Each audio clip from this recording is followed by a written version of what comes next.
Your conscious mind can be measured to process 40 bits per second of information. 40 bits per second. Now, folks, if you've got an internet and you're running at 4 megabits, that's horrific. That's really too slow. So imagine a conscious mind. You're like you're not even a computer. You're a 10-key add machine that's not electrical or something, man. 40 bits per second. You're lucky you can see 2 or 3 things at once. That's why multitasking does not work. Your subconscious mind, on the other hand, processes 40 million bits per second. Folks, it's 1,000,000 times more powerful. And so you're walking around thinking you're thinking your thoughts? No, you are being thought by your subconscious mind. This is where the rubber really meets the road, because the intention behind your meditation, if you want to live in powerful peace, the intention behind your meditation must be to gain control of these thoughts. In fact, one of the great Hindu meditation teachers made this statement: a fast mind is a sick mind. A slow mind is a healthy mind, and a still mind is divine. Folks, as I deepened my meditation, as I practiced more, as I read more, as I studied more, what I began to be able to do for the first time ever, and I didn't even know you could do this, is I began to be able to follow a thought as it flowed through my mind. I'm telling you, the first time that you start to be aware of that movement, and then something happens that in your world has traditionally caused you upset. Your team lost, or your wife did something, or your child did something, or just the jerk on the side of the road that drove past you in a way that you didn't like. Once you've started trying to follow these thoughts and be aware of them, you start to become aware of how easily it is for you to just go off into not following your thoughts, not being aware, lack of awareness.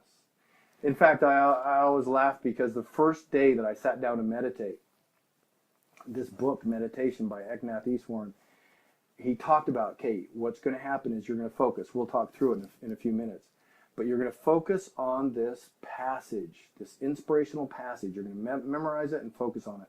I sat down in my kitchen, 5 in the morning, started to go through the passage, and my refrigerator turned on. Folks, I'm telling you what, you don't ever think about the fact that a refrigerator is loud, but it's freaking loud. And so the next thing you know, I'm thinking about this loud refrigerator. I have tried this on several occasions as I've spoken about meditation with people and said, okay, here's what we're going to do. Let's just pick a simple sentence and see how many times you can repeat that in your mind. Close your eyes.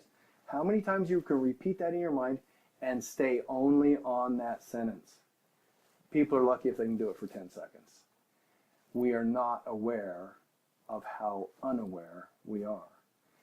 Let me just wrap up and go through some basics of an actual meditation that I've used to try and train my mind. And it's based upon this book that I'm telling you about. I would highly recommend it, by the way. But I've kind of twisted a few things around and moved a few things around from my own experience. Number one, Eknath calls this passage meditation. And so I picked an inspirational passage. He suggested the prayer of St. Francis of Assisi. It's a fantastic prayer. You can choose a scripture. You can choose any kind of inspirational thought. I would actually recommend that it be more than 1 or 2 lines. You want something that your mind has to focus on, that it really has to work a little bit. We do not work our minds very often. So choose yourself a passage, an inspirational passage. It's important that it be an uplifting message, because what's going to happen is you focus your conscious mind, your subconscious mind opens up, and you can start to really put deep messages into your subconscious mind, create new patterns. So you've got your passage. Number 2, your physical body. The physical body does not want to sit still. It likes it when you're paying attention to its needs. If it's hungry, it wants you to go get something to eat. If it's seeing something that it's finding attractive, it wants you to go do that. You want to make the physical body as inert as possible. So you have to be comfortable. Find yourself a cool, quiet, I would prefer a dark place just because you don't want the light reflecting in your eyes. You want to sit, you don't have to sit in funky positions. I mean, if you want to get into all that, I've done all that. Yeah, there's some benefit to it. If anything, it means you can sit cross-legged anywhere you're at. That's the number one benefit I found from the lotus position. But anyway, find a chair where your feet can sit firmly on the floor, flat, hands on your knees. Your spine is straight. The crown of your head should be directly above the tailbone, okay? You want to sit in this position because the bone structure supports you. It's not a lot of muscular movement to do that. You're going to sit in that position, close your eyes, and simply repeat your inspirational passage. I guarantee here's what's going to happen. You're going to start in, and within moments, let's say, you're going to hear a refrigerator or a car outside, or your dog's going to bark or something. You're going to get an itch, for goodness sake. Something is going to happen to distract you, because guess what? The inmates have been running the asylum. They don't want to give up control. They know what's happening here. You're trying to take control, and they're going to do everything they possibly can to let them run amok continually. Do it, folks. As soon as you start to feel, or when you become aware that you've skipped your passage, you've left it, and you're thinking about work or family or whatever, don't berate yourself. Don't feel bad about it. As soon as you start assigning negative emotion to that experience, you will start to lose the benefit. Be gentle with yourself. Be loving with yourself. It's okay. I'm just training. You don't become a great baseball player by kicking the dirt and throwing the bat every time you strike out.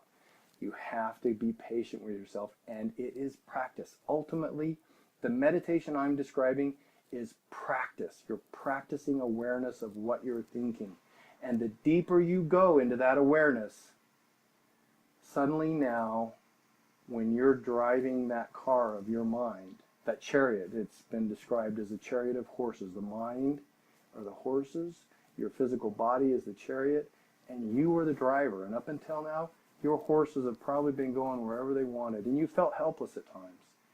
As you begin to practice, my friends, you deepen your awareness of where your thought is going, and you begin to live gracefully. You still have the moments. My wife has many a memory of me, and she loved to sing, "Oh, look at the meditator. Are you peaceful now?"